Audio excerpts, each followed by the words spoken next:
कैसे हैं आप? उम्मीद करता हूं अच्छे होंगे। आज पार्ट 7 है क्लास 12 फिजिक्स का, अध्याय फर्स्ट वैद्युत आवेश तथा क्षेत्र। इससे पहले पार्ट के अंदर मैंने बताया था वैद्युत द्विध्रुव की अक्षीय स्थिति पर वैद्युत क्षेत्र ज्ञात करना। आर्टिकल था, बहुत इंपॉर्टेंट आर्टिकल है। जिस बच्चे ने नहीं देखा है वो पिछली वीडियो को जाकर देख लीजिए। आज जो टॉपिक है हमारा वैद्युत द्विध्रुव की निरक्षीय स्थिति पर वैद्युत क्षेत्र ज्ञात करना, बहुत इंपॉर्टेंट है। Very very most important topic है, वेरी वेरी इंपॉर्टेंट टॉपिक है।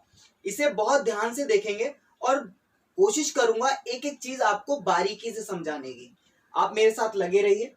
तो देखिए, हमने जैसे कि पिछली वीडियो में बताया था आपको, द्विध्रुव क्या होता है। वैद्युत द्विध्रुव होता है जब दो समान आवेश के विपरीत आवेश बहुत ज्यादा निकट यानी कि अल्प दूरी पर रखे हुए हो, तो ऐसी स्थिति को वैद्युत द्विध्रुव कहते हैं। ठीक है, तो सबसे पहले तो हम ले लेते हैं वैद्युत द्विध्रुव। एक हमने ले लिया माइनस और एक ले लिया प्लस। ये प्लस क्यू है और ये माइनस क्यू, दो आवेश हैं। ठीक है, तो ये हमारी जो कंडीशन है, इस कंडीशन में बीच की दूरी है 2L। ये हो गई हमारी वैद्युत द्विध्रुव। ठीक है, अब इस वैद्युत द्विध्रुव पर हमने मान लिया कि ये A बिंदु है और ये B बिंदु है। ठीक, अक्षीय स्थिति में हमने बताया था कि जब इस द्विध्रुव के इधर की तरफ बढ़ा दें रेखा और इधर रेखा बढ़ा दें, दोनों साइड रेखा बढ़ा दें, तो वो अक्षीय स्थिति कहलाती है।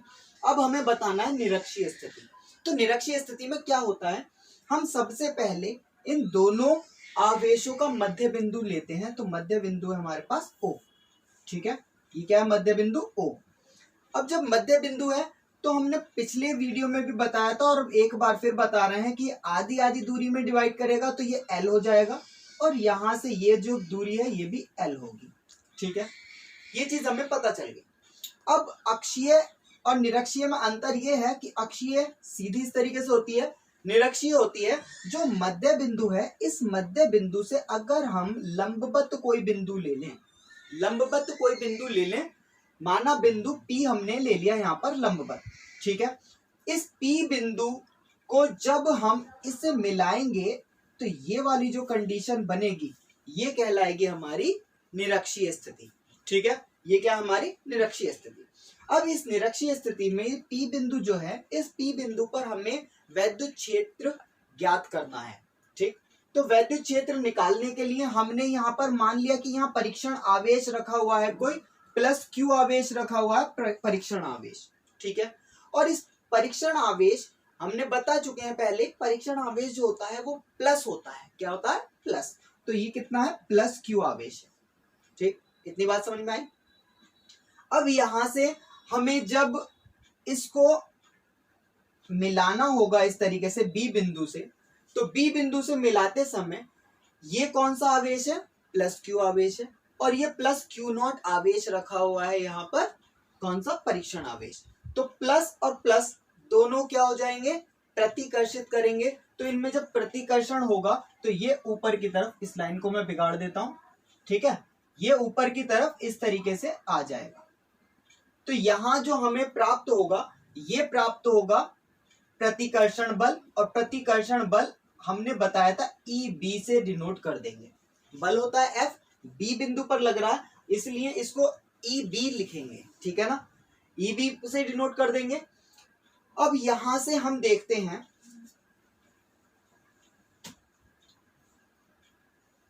बिंदु P पर प्लस क्यू के कारण वैद्युत क्षेत्र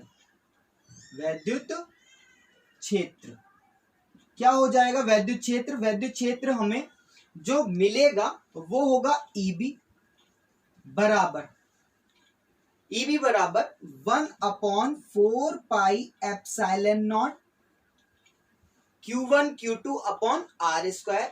ये होता है, लेकिन E बराबर होता है Q अपॉन R²। तो Q हमारा क्या है, प्लस Q अपॉन R कितना है, इनके बीच की दूरी कितनी है, PQ, और इसका स्क्वायर। ठीक है, इतनी बात आई समझ में। अब यहाँ L हमने ले लिया है 12, 12 में L ये हो गई है और L ये हो गई है। ये जो दूरी है PO, इसको हम R लिख लेते हैं। क्या होता है ये R।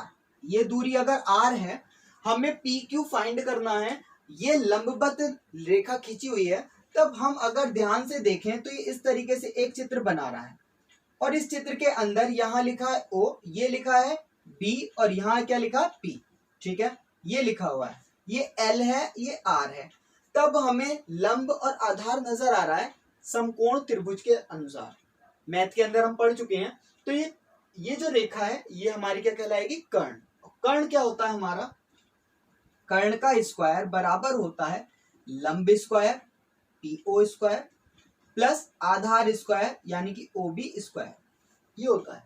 तो यहां से अगर हम देखें PB स्क्वायर बराबर PO कितना है हमारे पास R स्क्वायर और प्लस ये कितना है L स्क्वायर। तो हमें जो प्राप्त हुई PB की वैल्यू, तो PB स्क्वायर कितना हो जाएगा हमारा R square plus L square. ठीक है, यहां पर हमने PB है, ये कितना है PB। तो PB स्क्वायर की जगह क्या रख देंगे हम, EB बराबर 1/4 pi epsilon not Q upon PB square कितना है R square plus L square. इसे मान लेंगे इक्वेशन नंबर फर्स्ट। ये क्या हमारी इक्वेशन नंबर फर्स्ट। अब इतनी बात होने के बाद हमने ये निकाला था P बिंदु पर माइनस Q के कारण आवेश, माइनस Q के कारण क्षेत्र। अब बिंदु P पर निकालना हमें किसके लिए, बिंदु P पर माइनस Q के कारण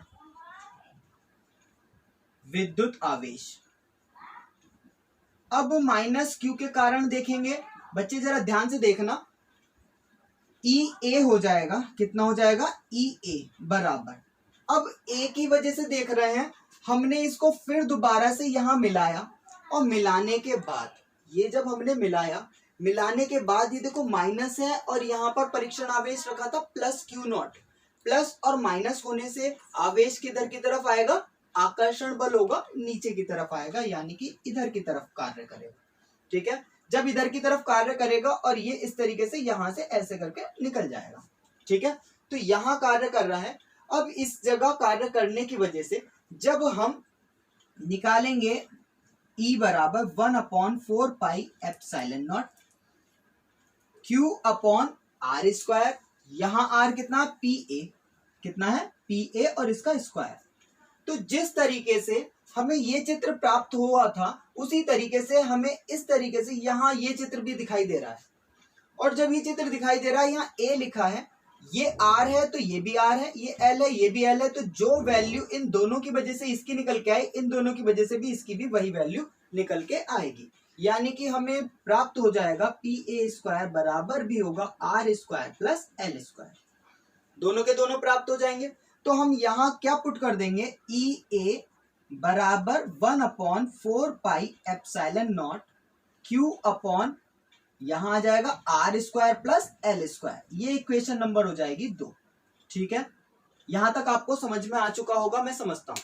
ठीक है, जब इतनी कंडीशन हमारी प्राप्त हो गई तो हमने देखा कि EA और EB दोनों के दोनों जो हैं वो सेम आए हैं, दोनों के दोनों क्या है, सेम आए हैं। देखो 1/4 pi epsilon not 1/4 pi epsilon not Q upon R square plus L square Q upon R square plus L square. जब ये दोनों कंडीशन हमारी सेम आई है तो इससे हमें पता चलता है कि इनका जो परिमाण निकल के आया है वो सेम है, परिमाण बराबर है। तो हम इसे इस तरीके से लिख सकते हैं, ये सब बिगाड़ देता हूं मैं।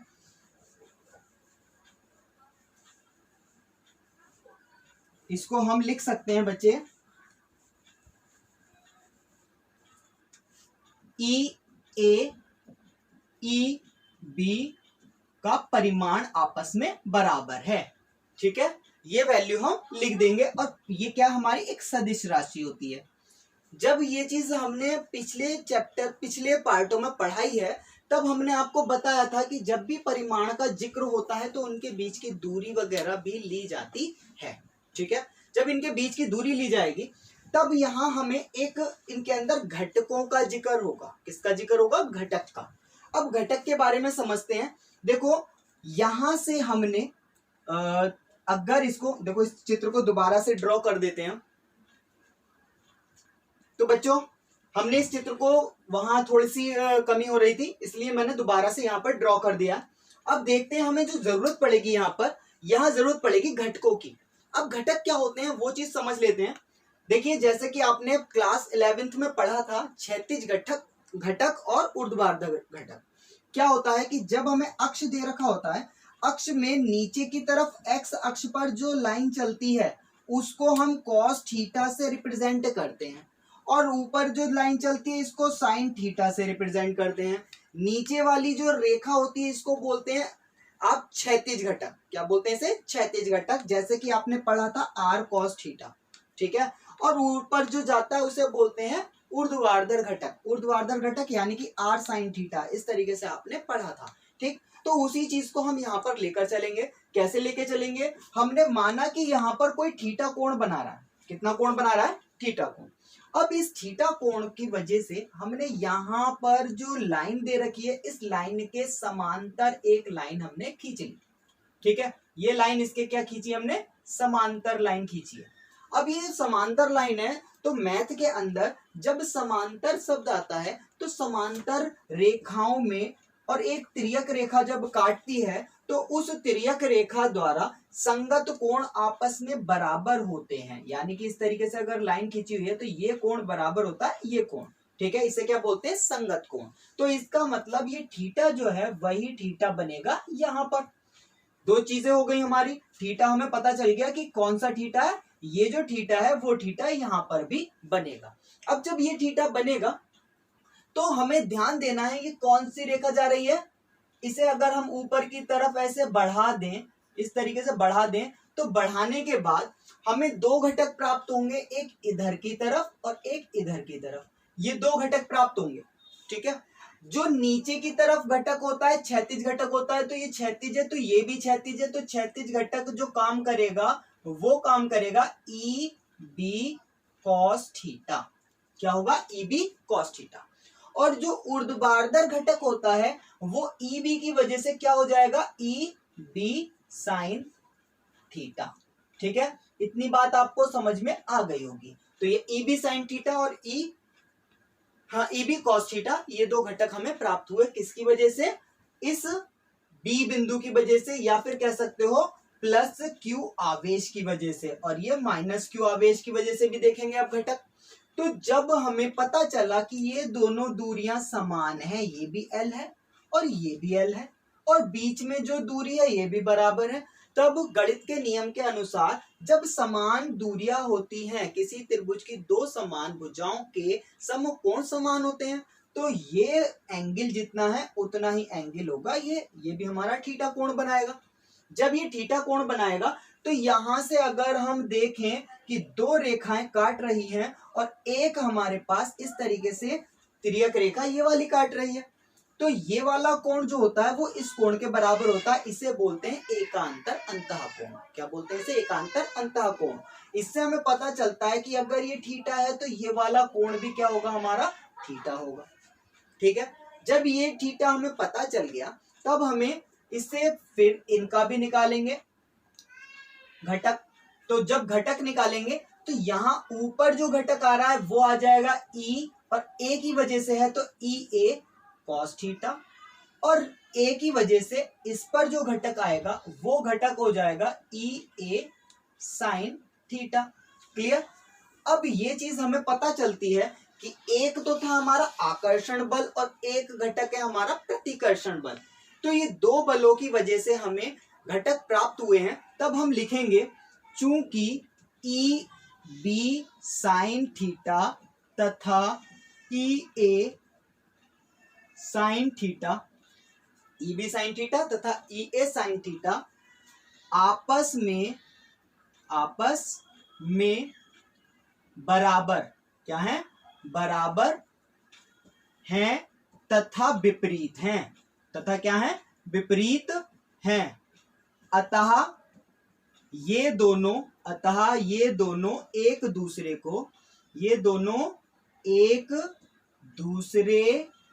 को निरस्त कर देंगे। क्या कर देंगे, ये निरस्त कर देंगे। अब ये निरस्त कर देंगे तो निरस्त करने का मतलब इनकी तो वैल्यू खत्म।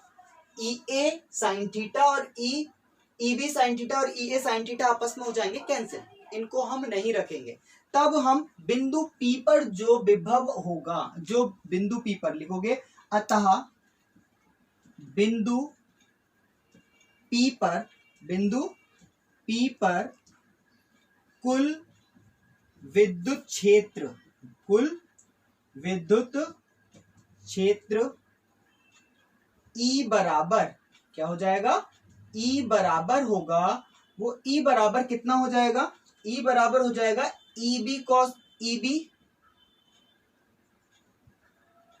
और साथ में क्या है इसके cos थीटा, यानी कि ये वाला है EB cos थीटा प्लस होगा EA cos थीटा। देखो यहां पर ये वाला तो कैंसिल हो गया, ये भी कैंसिल हो गया, तो कौन सा बचा, ये दोनों बचे, तो EB cos थीटा और साथ में क्या हो जाएगा प्लस में EA cos थीटा। ठीक है, ये दो वैल्यू हमें प्राप्त होंगी। ठीक, अब अगर हम क्या करें कि यहां से E बराबर cos थीटा कॉमन ले लें, cos थीटा हम कॉमन ले लेते हैं, तो पता चलता है यहां से EA प्लस EB निकल आएगा और यहां क्या बचेगा cos थीटा, ये वैल्यू हमको बच गई।